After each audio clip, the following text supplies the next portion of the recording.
Hi everyone, my name is AJ and thanks for joining my channel. If you've joined me today, it's because you're interested in the 2024 Landcruiser and getting some more information about it.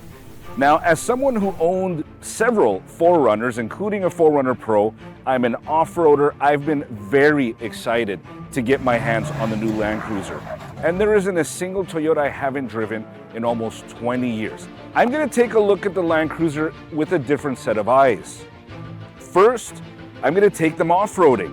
I'm going to see what are their handling dynamics and is this a true off-roader that actually carries the nameplate of the Landcruiser properly. Second, I want to see what it's like in the city and in the highway. The city and highway mannerisms, this is important for a lot of us because at the end of the day, this is how we're mostly going to be using this vehicle. So I'll take the Landcruiser off-roading, we will check its city and highway manners, and also get into some technical aspects. I'm also going to wrap it up with what I like and don't like about it. I can't believe it. I just don't believe it. And let you decide for yourself if the Landcruiser 2024 that we have here in North America is worthy of its name.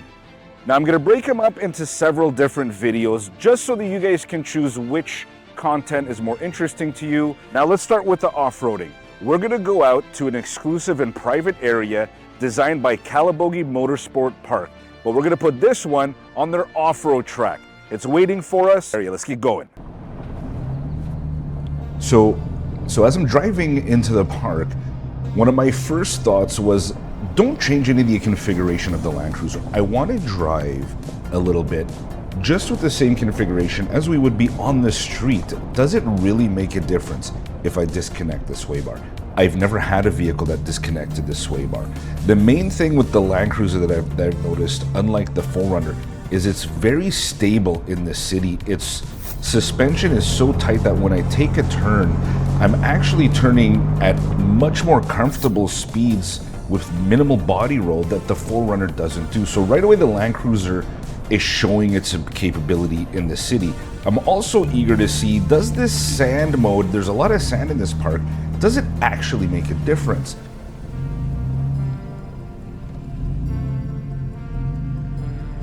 And we're gonna go down just in normal mode without any type of traction differences, just in normal traction.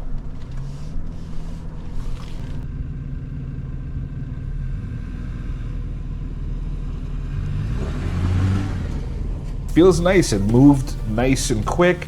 I didn't really feel much of a difference. I am not really knowing what I'm looking for now, but I'm going to change it as I get up here. I'm going to turn back around and we'll change it into the sand mode. And basically the sand mode, I mean, you have to use the little button here. It looks like a button, but you have to turn it. It's not the press, which is kind of odd, but you turn it there and we'll go into the different modes. You have your dirt mode, and now we're going to get into the sand mode here. And you notice right away that the collision detection is turned off, as well as the traction control. In the sand mode, we want the wheels to spin a little bit more, so the traction control is going to be turned down, and it'll give us greater control in that instance. But then if you take a look, as I switch over to mud, for example, now in mud mode, we're going to ask the wheels to do a lot of spinning. We want the wheels to spin a lot more because mud can bog you down and lock you in. So it's important that we keep those wheels moving quick. Switch over to deep snow, and deep snow is the one where we're going to use a lot more of the anti-lock brakes because you don't want wheel spin on this one. It'll create ice underneath and can really lock us into the snow. So let's go right back down to sand there. And let's see how it goes in sand mode.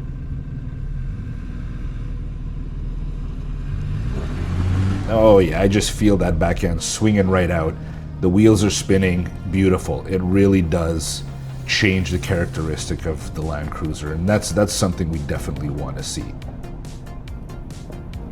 Now we're gonna head out to a fun little spot here. So let's try not to look like that by the end of the day. And so here we are, nice steep little hill. And now I'm going to show you this here. We're going to go into the Toyota mode and we're going to switch to an off-road screen that I find quite interesting. That's off-road information and it brings you right to this screen here. And like I said, we're going to see all the different angles. It's very sensitive, it's very intuitive, beautiful screen, shows exactly where you are and what you need. And now we're going to go ahead and turn on the crawl control. It's quite slow. It also puts the Landcruiser into off-road mode whenever we're using some of these features. And as you can see, the off-road camera keeps turning on and off, and it's beeping every time a little bush is near the sensor. It's pretty annoying, but I guess we want it to be a little bit more sensitive than undersensitive. And I'll tell you guys this, it is moving so smoothly right now with this crawl control. The 4Runner does not drive like this. The 4Runner is jumpy and glitchy and very strange. I actually have no confidence in using it, but here it is. This is the latest and greatest version. So that's pretty nice. I enjoyed that. I'm going to turn around real quick here.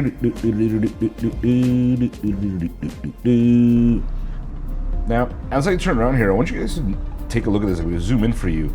Look at how far over the degrees I am in this vehicle. You might not notice it, but it is tilted over really far, and I still feel completely in control. And I'm going to switch this over. I'm going to put on downhill assist.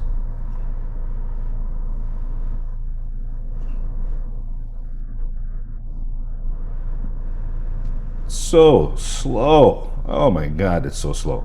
Okay, I'm going to rev it up a little bit here, get it going a little bit faster. I mean, we don't have all day just to watch this Landcruiser go down this hill.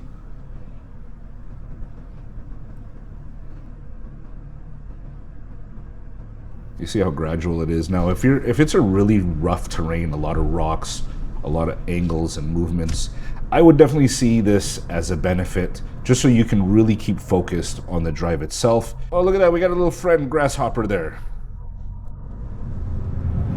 So now, let's play some Follow the Leader. Let's take both of them out at the same time. And I'm gonna switch. I'm gonna drive the first edition.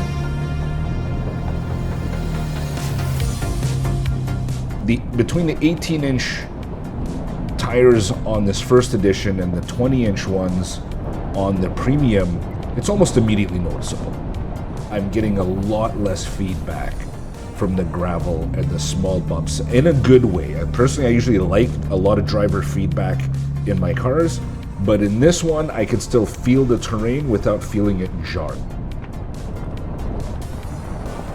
I'm going to unlock the stabilizer bar. Immediately, the vehicle's just moving. The tires are articulating a little bit more, and it's just an immediate off-roader. I really don't feel a difference between my Pro.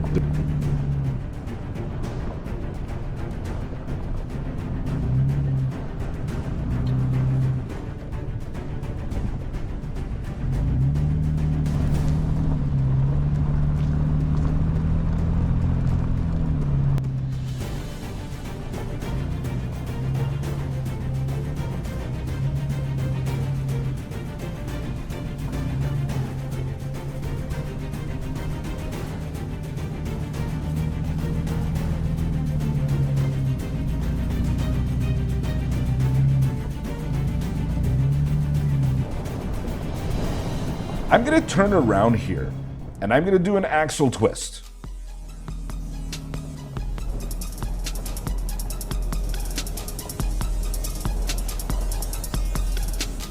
And as I zoom in, take a look at the front tire. Normal enough.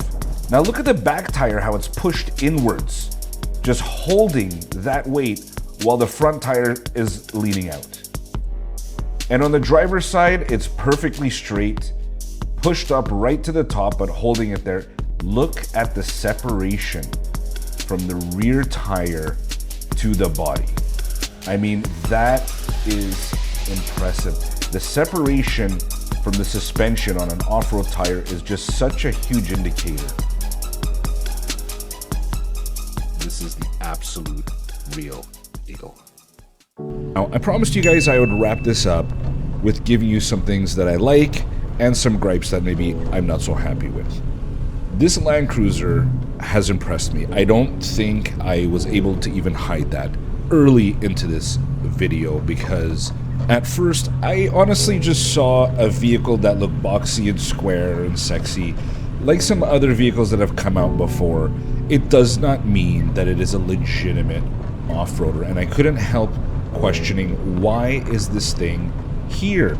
At the end of the day, the 4Runner is the king of North America. It has always been our king. As far as I'm concerned, it still is our king, but it really does have a sibling rival right now, and it's going to be a very interesting one. Now, my biggest gripe about it is the stabilizer bar disconnect. It disconnects at about 40 kilometers an hour, and if I'm in 4 low, you're not really going more than 40-50 kilometers an hour anyway. So what I'd love to see from Toyota in the future is, if I'm in 4 low, keep the stabilizer bar disconnected. I don't understand why you're connecting it on me, because I may still need this. Even if I'm at 30, 40, I go to 42, not a big deal. I would say if they could at least cap it at 50, that would be great. Other than that, what a great vehicle and a great time you will have with it. But I'd also like to hear, what do you guys think of this Landcruiser? Would you buy one? Do you hate it? Do you love it? What would you do different? I'd love to hear the comments down there, and I answer all my comments, guys, so please have at it and let's have a discussion about it. I love talking cars. Now, if you've ever wanted to try any of the Toyota GR units on the track, or even test drive this Landcruiser here, hang around for another minute and I'm going to show you how you can do just that.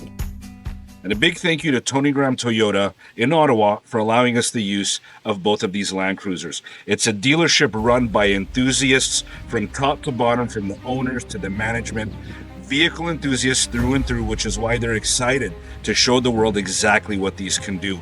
At Calabogie Motorsport Park, what a beautiful place to bring a vehicle as well as to take it off-roading. Go ahead and check these vehicles out. This white Landcruiser beside me is available for test drives right now. Thanks again to Tony Graham Toyota and Calabogie Motorsport Park.